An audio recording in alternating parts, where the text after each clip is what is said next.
Is China attempting to simply embrace or conquer the whole economical system in the world? There are a lot of voices that speak on this topic, and well, when it comes to the what's it called? When it comes to the mass media and the such, it's always nothing else but worry, fear, and the such. No one seems to care much about this when it comes to the population, but there are definitely a lot of things aimed against China. And since they are very secretive, one can say one simple thing. They seem to be interested in a sort of vengeance against the West for having breached their peace, or could it be that whatever they are doing is the struggle of a already falling power? We cannot ignore that China is an economical power, but a quote of mine says that, well, any great empire reaches a certain peak before their fall. And as of what I see, um, I kind of don't see too much of a future for China. I mean, honestly, I don't have any insight or knowledge, but my intuition tells me otherwise. And well, knowing a bit of the country's karma and the such, some of their populational decisions, as well as how technologized or highly technologized countries seem to start dwindling when it comes to the quality of people, because when people are way too connected with machines, they forget what and who they are, so they matter less and less to themselves, therefore they become less productive to the population. I see a very widespread aging, right, along the whole planet, and China will have a lot of old people. So, having taken the entire industrial complex, or a lot of it, of a lot of the Western countries, is it a way through which they're trying to take on other countries or turn them into their slaves? Because once you have other countries' industries and you shut them down because, well, so you want, suddenly those countries will take a while to simply rebuild their industry. So basically, you have crippled their development while you can make use of your own resources, and obviously, China has a lot of man force. Well, you can actually win some time in terms of progress, as you can simply keep on pushing with the progress while countries will have to rebuild their industrial complexes. But at the same time, no one seems to ask themselves what is the toll that this is taking on the people's health. Because you can't hide forever that the health of people will actually count, because the unhealthier the people, the more you will need hospitalization sooner or later, the lower the quality of their DNA, so the weaker your children will be in terms of diseases and, well, disease resistance. And, well, we don't know exactly China's true intentions, but I'm saying that my intuition says a few things. China is going to have a huge amount of old people.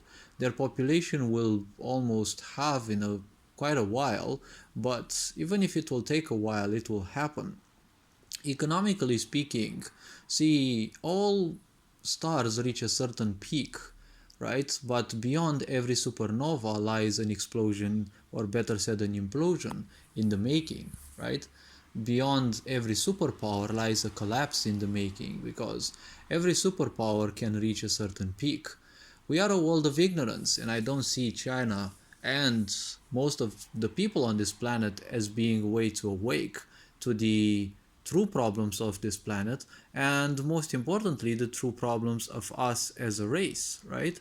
Because when we live in ignorance, it doesn't matter how strong your economical power is. Sooner or later, it will simply fall, because whatever political regime you build, whatever economical regime you support, if it is built out of ignorance, it will sooner or later start bringing only chaos and only desperation.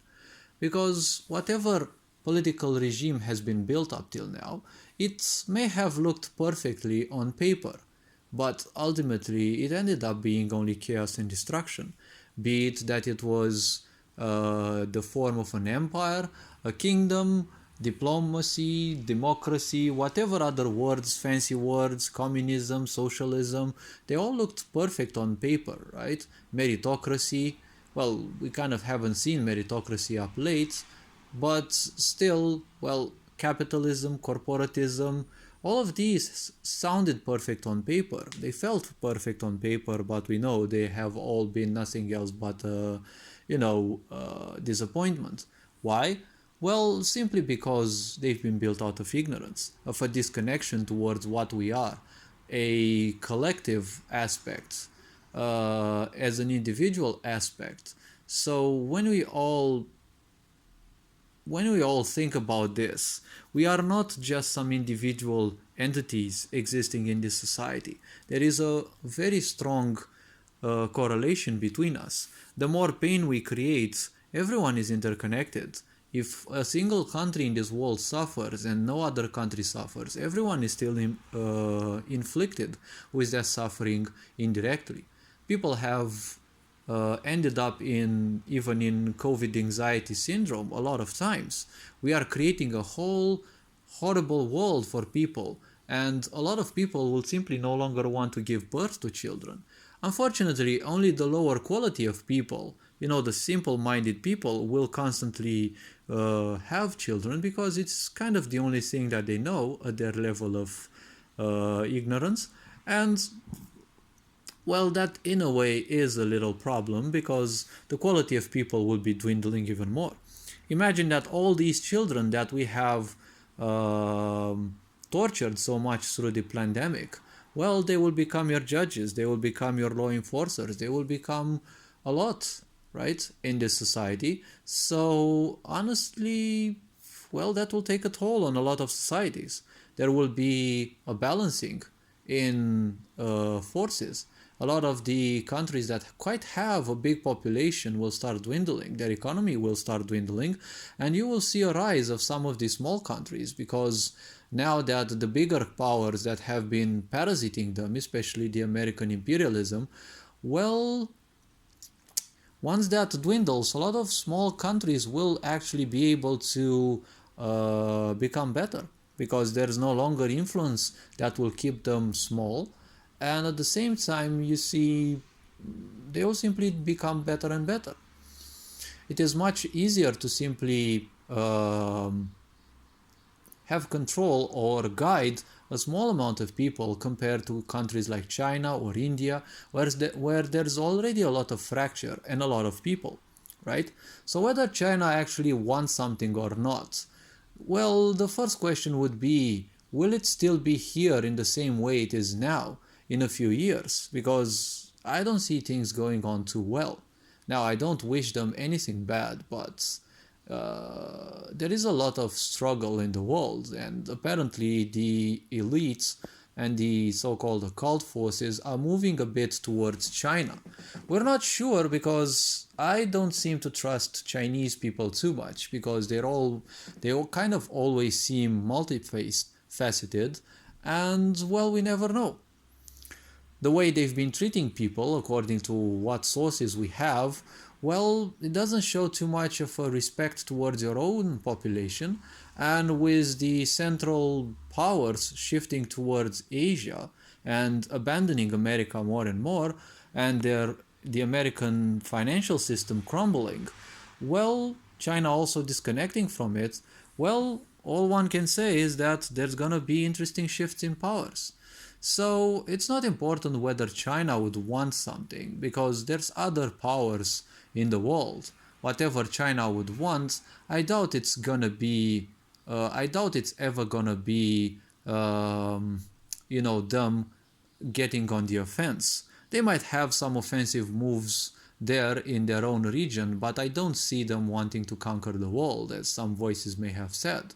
The point is, they might be multifaceted, and as of my opinion, but I haven't had any, diplomatic relationships with those, but, they kind of seem slimy and not trustworthy at times, but every country has their own interests, and should have a greater interest, right? So, this being said, before every empire, well, when an empire becomes great, it can only become great when it is or through being to the detriment of others. When you live to the detriment of others, well, there's karma in the making, and this means that when karma is in the making, well, you'll reach a certain peak before your collapse. Even if you don't have a lot of bad karma, like, well, let's actually stop saying bad and good karma, because that's of little to no importance. But a lot of countries, a lot of powers reach a certain level where they become way too complacent and then they crumble. As I've been saying, a lot of these will happen in time. But if I am to quit this video short, it's not going to be important at all whether China wants to conquer the world or whether simply China wants to take vengeance, or if whatever it's doing is nothing else but a desperate attempt to keep things under control. Because when we see all the lockdowns, all the things that, and all the details and ideas that China seems to have been taken, but we don't know at the same time how real all of those are. But if those hideous ways of dealing with your population are truly real, well, that means things are quite desperate. Where there's desperation, well, you can't hide it forever. So this being said, hopefully this video was a bit, well, eye-opening, although chaotic, I know. But, well, have an awesome day. Wishing you all the goods. And this being said, Ferenc Board signing out.